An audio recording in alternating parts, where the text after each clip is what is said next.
on the display of the work done. It took about 1.5 years, wasn't it? 3 years altogether. 3 years altogether, but there was, yes, yeah. if you counted that. And another one of my fellow volunteers, Noel Brady, is in the audience down here.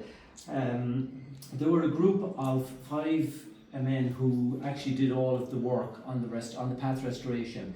Now, it was a dual purpose. It was to restore the path, but it was also to restore the habitat adjacent on either side of the path, so that the grass would regenerate and all of the plants and shrubs that grow along Croagh would be regenerated. So it was habitat restoration and path restoration were the two aims of the project.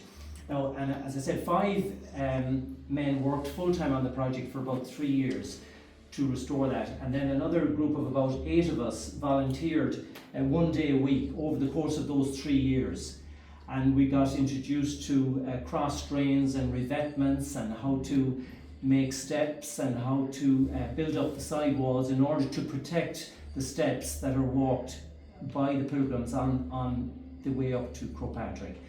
And as Father John said, that's represented just down near the office door there. There are a couple of photographs. Conscious of time here. Yeah. There's also an organisation called Leave No Trace, who promote the safety on the mountain and the kind of the habitat aspect of it mostly. They also they work with the volunteers who are, we call ambassadors.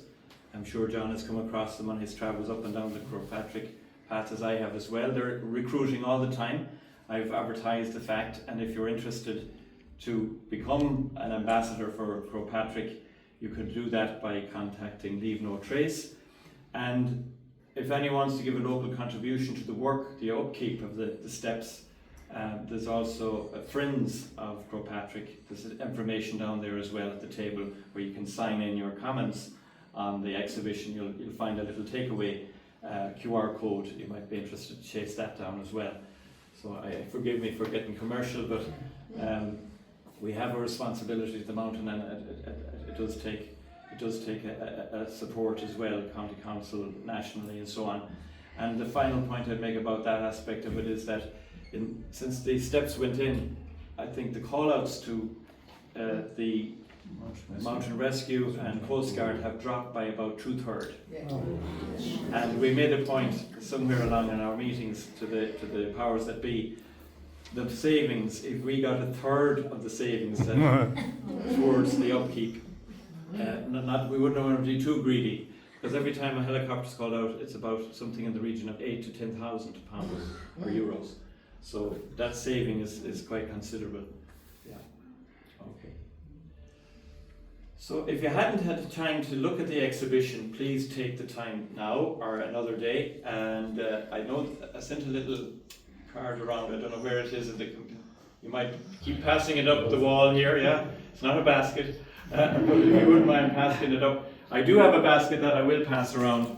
Wasn't expecting so many, so they haven't already.